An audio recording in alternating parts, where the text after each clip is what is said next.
बाहर आने वाली है। बिहार में बड़े पैमाने पर बहाली की तैयारी चल रही है। सरकार खाली पड़े पदों का ब्यौरा जुटा रही है और सभी विभाग के प्रमुख से रिक्तियों की सूची मांगी गई है। 4,72,976 खाली पदों की जानकारी मिली है।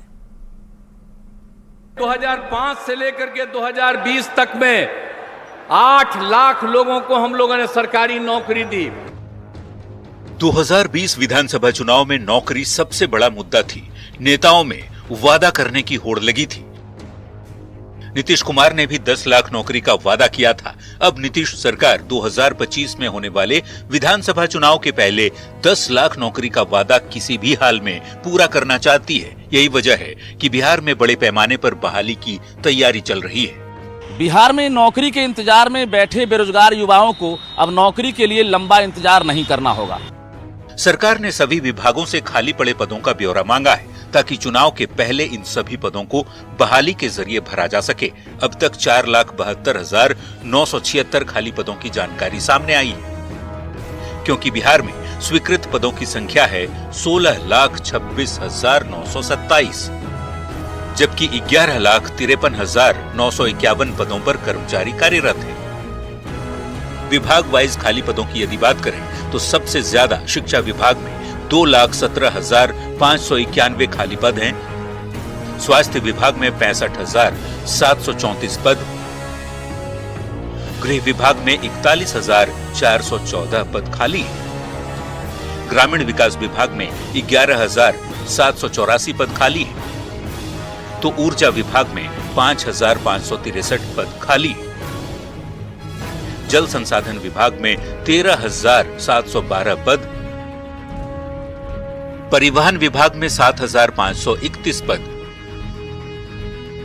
राजस्व एवं भूमि सुधार में 15,214 पद खाली है। श्रम संसाधन विभाग में 5,039 पद खाली हैं। लघु जल संसाधन विभाग में 7,548 पोस्ट खाली है। समाज कल्याण विभाग में 10,844 पद खाली हैं। भवन निर्माण विभाग में 3,828 पद खाली हैं, जबकि मंत्रिमंडल सचिवालय विभाग में 2,994 पद खाली हैं। खाली पदों की जानकारी सामने आने के बाद सरकार विभाग वाइज अलग अलग पदों के लिए वैकेंसी निकालने वाली है। लक्ष्य है कि 2024 में ही इन पदों को बहाली कर भर दिया जाए ताकि 10 लाख नौकरी का वादा पूरा हो सके। न्यूज़ 18 के लिए पटना से रजनीश कुमार की रिपोर्ट।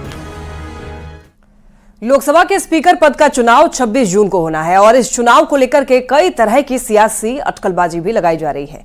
एनडीए की सहयोगी दलों की नजर स्पीकर पोस्ट पर है, पर इस बीच जेडीयू की तरफ से बीजेपी के लिए एक बड़ी राहत भरी खबर आई है। पार्टी के मुख्य प्रवक्ता केसी त्यागी ने कहा है कि बीजेपी किसी को भी नॉमिनेट करे, जेडीयू उस उम्मीदवार को बिना शर्त समर्थन देगी।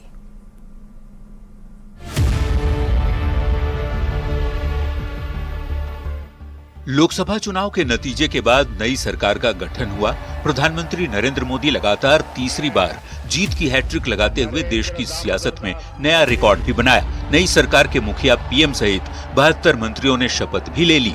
अब 18वीं लोकसभा के नए स्पीकर पद के लिए 26 जून को चुनाव होना है। बीजेपी के साथ ही सहयोगी दलों की नजर स्पीकर के नए उम्मीदवार पर टिकी है। सियासी कयासों के बीच जेडीयू की ओर से बड़ा बयान सामने आया है। पार्टी के मुख्य प्रवक्ता केसी त्यागी कहते हैं कि बीजेपी किसी को भी नॉमिनेट करे, बिना शर्त जेडीयू उसे समर्थन देगी। हमने एनडीए में रहकर के चुनाव लड़ा है। भारतीय जनता पार्टी सबसे बड़ा घटक है उसका।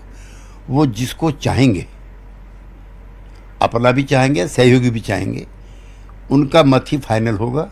यद्यपि हम जनता दल भारतीय जनता पार्टी के द्वारा नामित किसी भी उम्मीदवार का अनकंडीशनल सपोर्ट करेंगे।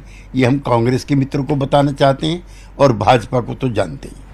जेडीयू नेता केसी त्यागी ने कहा कि स्पीकर पद पर कांग्रेस नेताओं का बयान कंफ्यूजन क्रिएट करता है। कांग्रेस की मांगों को हम पहले ही खारिज कर चुके हैं। सुन लीजिए बयान। उन्होंने खड़गे जी का बयान नहीं देखा। उन्होंने जनता दल यू और टीडीपी दोनों से आग्रह किया है कि भारतीय जनता पार्टी 272 का आंकड़ा छूने के लिए आपके दलों में विघटन करा सकती है, लिहाजा स्पीकर आप अपना रखिए। उसको हम रिजेक्ट करते हैं। 20 से ज्यादा पार्टियों वाले एनडीए में 241 सीट के साथ सबसे बड़ी पार्टी बीजेपी है। अब स्पीकर पद के लिए उम्मीदवार को लेकर सभी की नजर बीजेपी के फैसले पर टिकी है। इस बीच कांग्रेस की ओर से जेडीयू और टीडीपी को प्रभावित करने की बीजेपी की कोशिश वाले बयान पर भी जेडीयू ने खरी खरी सुना दी है। अब सबकी नजर लोकसभा स्पीकर के उम्मीदवार पर टिक गई है। न्यूज 18 के लिए दिल्ली से नीरज कुमार के साथ ब्यूरो रिपोर्ट। स्पीकर पद पर बिना शर्त समर्थन केसी त्यागी के बयान पर अब सियासत गर्म है। आरजेडी और कांग्रेस ने केसी त्यागी पर पलटवार किया है। आरजेडी ने कहा है कि अलायंस पार्टनर को अपने में विलीन करने का बीजेपी का पुराना इतिहास रहा है, तो कांग्रेस ने कहा है कि जेडीयू को यह आशंका है कि कहीं अरुणाचल प्रदेश की तरह जेडीयू सांसदों को बीजेपी का सांसद न बना दिया जाए। तो बीजेपी और जेडीयू ने इंडिया अलायंस पर तंज कसते हुए कहा है कि एनडीए पूरी तरह एकजुट है और लोकतंत्र और लोकतांत्रिक व्यवस्था को कहीं ना कहीं अपने अनुसार चलाने के लिए वो अलायंस पार्टनर को ही अपने में विलीन करती रही है या उनका राजनीतिक इस्तेमाल उनको अपने अनुसार करती रही है। उस संबंध में सभी को सोचने की आवश्यकता है। क्या केसी त्यागी जी को आदरणीय खड़गे साहब का फोन आया था? दरअसल यह है कि केसी त्यागी जी जब से जेडीयू का बेहतर मंत्रालय नहीं मिला है, रेल के बदले खेल कर दिया है और लेमन जूस धरा दिया गया है जेडीयू को, छोटी छोटी विभागें दे दिया है, तब से जेडीयू स्वयं आशंका में है कि आने वाले दिनों में कहीं अरुणाचल प्रदेश की तरह बिहार के जेडीयू सांसदों को भाजपा का सांसद न बना दिया जाए। कांग्रेस इस बात को अब मान ले कि इन लोकसभा चुनावों में कांग्रेस हार चुकी है। दूसरों के विषय में सोचने से बेहतर है कि कांग्रेस और कांग्रेस के लीडरान इस बात पे सोचें कि देश की जनता बार बार उन्हें क्यों नकार रही है। स्पीकर किसे बनना है, नहीं बनना है, ये एनडीए और एनडीए के नेतृत्व का निर्णय होना है। इसमें हमें किसी दूसरे की सलाह की आवश्यकता नहीं है। हम सब एक हैं और आज हमारे पार्टी के राष्ट्रीय प्रवक्ता श्री केसी त्यागी जी ने भी स्पष्ट रूप से खड़गे जी का बयान का खंडन किया है। अरे स्पीकर पद पर कौन रहेगा, नहीं रहेगा, इसका तय तो एनडीए के शीर्ष के नेता लोग मिलकर तय करेंगे।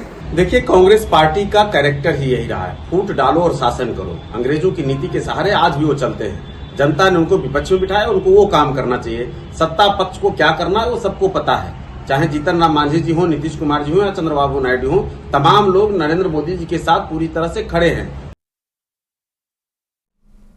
मल्लिकार्जुन खड़गे के जल्द एनडीए सरकार